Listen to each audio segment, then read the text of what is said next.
descendirent auprès de lui. Élisée dit au roi d'Israël: Qu'y a-t-il entre moi et toi? Va vers les prophètes de ton père et vers les prophètes de ta mère. Et le roi d'Israël lui dit: Non, car l'Éternel a appelé ces 3 rois pour les livrer entre les mains de Moab. Élisée dit: L'Éternel des armées, dont je suis le serviteur, est vivant. Si je n'avais égard à Josaphat, roi de Juda, je ne ferais aucune attention à toi et je ne te regarderais pas. Maintenant, amenez-moi un joueur de harpe. Et comme le joueur de harpe jouait, la main de l'Éternel fut sur Élisée. Et il dit: Ainsi parle l'Éternel. Faites dans cette vallée des fosses, car ainsi parle l'Éternel, vous n'apercevrez point de vent et vous ne verrez point de pluie, et cette vallée se remplira d'eau, et vous boirez, vous, vos troupeaux et votre bétail. Mais cela est peu de chose aux yeux de l'Éternel. Il livrera Moab entre vos mains. Vous frapperez toutes les villes fortes et toutes les villes d'élite, vous abattrez tous les bons arbres, vous boucherez toutes les sources d'eau, et vous ruinerez avec des pierres tous les meilleurs champs. Or le matin, au moment de la présentation de l'offrande, voici, l'eau arriva du chemin d'Édom, et le pays fut rempli d'eau. Cependant, tous les Moabites ayant appris que les rois montaient pour les attaquer, on convoqua tous ceux en âge de porter les armes et même au-dessus, et ils se tinrent sur la frontière. Ils se levèrent de bon matin, et quand le soleil brilla sur les eaux, les Moabites virent en face d'eux les eaux rouges comme du sang. Ils dirent: C'est du sang. Les rois ont tiré l'épée entre eux, ils se sont frappés les uns les autres. Maintenant, Moabites, au pillage! Et ils marchèrent contre le camp d'Israël. Mais Israël se leva et frappa Moab, qui prit la fuite devant eux. Ils pénétrèrent dans le pays et frappèrent Moab. Ils renversèrent les villes, ils jetèrent chacun des pierres dans tous les meilleurs champs et les en remplirent, ils bouchèrent toutes les sources d'eau, et ils abattirent tous les bons arbres. Et les frondeurs enveloppèrent et bâtirent Kir Hareset, dont on ne laissa que les pierres. Le roi de Moab, voyant qu'il avait le dessous dans le combat, prit avec lui 700 hommes tirant l'épée pour se frayer un passage jusqu'au roi d'Édom. Mais ils ne purent pas. Il prit alors son fils premier-né, qui devait régner à sa place, et il l'offrit en holocauste sur la muraille. Et une grande indignation s'empara d'Israël, qui s'éloigna du roi de Moab et retourna dans son pays. 2 Rois, chapitre 4. Une femme d'entre les femmes des fils des prophètes cria à Élisée, en disant: Ton serviteur mon mari est mort, et tu sais que ton serviteur craignait l'Éternel. Or le créancier est venu pour prendre mes 2 enfants et en faire ses esclaves. Élisée lui dit: Que puis-je faire pour toi? Dis-moi, qu'as-tu à la maison? Elle répondit: Ta servante n'a rien du tout à la maison qu'un vase d'huile. Et il dit: Va demander au dehors des vases chez tous tes voisins, des vases vides, et n'en demande pas un petit nombre. Quand tu seras rentré, tu fermeras la porte sur toi et sur tes enfants. Tu verseras dans tous ces vases, et tu mettras de côté ceux qui seront pleins. Alors elle le quitta. Elle ferma la porte sur elle et sur ses enfants. Il lui présentait les vases, et elle versait. Lorsque les vases furent pleins, elle dit à son fils: Présente-moi encore un vase.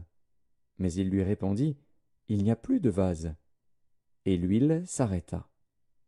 Elle alla le rapporter à l'homme de Dieu, et il dit: Va vendre l'huile, et paye ta dette, et tu vivras, toi et tes fils, de ce qui restera. Un jour Élisée passait par Sunem. Il y avait là une femme de distinction, qui le pressa d'accepter à manger. Et toutes les fois qu'il passait, il se rendait chez elle pour manger. Elle dit à son mari: Voici, je sais que cet homme qui passe toujours chez nous est un saint homme de Dieu. Faisons une petite chambre haute avec des murs, et mettons-y pour lui un lit, une table, un siège et un chandelier, afin qu'il s'y retire quand il viendra chez nous. Élisée, étant revenu à Sunem, se retira dans la chambre haute et y coucha. Il dit à Géasi, son serviteur: Appelle cette Sunamite. Géasi l'appela, et elle se présenta devant lui.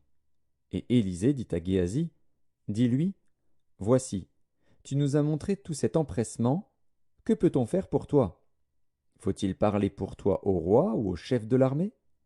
Elle répondit, J'habite au milieu de mon peuple. Et il dit, Que faire pour elle? Géasi répondit, Mais elle n'a point de fils, et son mari est vieux. Et il dit, Appelle-la. Géasi l'appela, et elle se présenta à la porte. Élisée lui dit, À cette même époque, l'année prochaine, tu embrasseras un fils. Et elle dit, Non, mon Seigneur, homme de Dieu, ne trompe pas ta servante. Cette femme devint enceinte, et elle enfanta un fils à la même époque, l'année suivante, comme Élisée lui avait dit. L'enfant grandit, et un jour qu'il était allé trouver son père vers les moissonneurs, il dit à son père, Ma tête, ma tête. Le père dit à son serviteur, Porte-le à sa mère. Le serviteur l'emporta et l'amena à sa mère. Et l'enfant resta sur les genoux de sa mère jusqu'à midi, puis il mourut. Elle monta, le coucha sur le lit de l'homme de Dieu, ferma la porte sur lui, et sortit. Elle appela son mari, et dit, Envoie-moi, je te prie, un des serviteurs et une des ânesses. Je veux aller en hâte vers l'homme de Dieu, et je reviendrai. Et il dit, Pourquoi veux-tu aller aujourd'hui vers lui? Ce n'est ni nouvelle lune ni sabbat. Elle répondit, Tout va bien. Puis elle fit sceller l'ânesse, et dit à son serviteur, Mène et pars. Ne m'arrête pas en route sans que je te le dise. Elle partit donc et se rendit vers l'homme de Dieu sur la montagne du Carmel. L'homme de Dieu, l'ayant aperçu de loin, dit à Géasi, son serviteur, Voici cette Sunamite. Maintenant, cours donc à sa rencontre, et dis-lui, Te portes-tu bien? Ton mari et ton enfant se portent-ils bien? Elle répondit, Bien. Et dès qu'elle fut arrivée auprès de l'homme de Dieu sur la montagne, elle embrassa ses pieds. Géasi s'approcha pour la repousser. Mais l'homme de Dieu dit, Laisse-la, car son âme est dans l'amertume, et l'Éternel me l'a cachée et ne me l'a point fait connaître. Alors elle dit, Ai-je demandé un fils à mon Seigneur? N'ai-je pas dit, Ne me trompe pas? Et Élisée dit à Géasi, Saint terrain, prends mon bâton dans ta main et pars. Si tu rencontres quelqu'un, ne le salue pas. Et si quelqu'un te salue, ne lui réponds pas.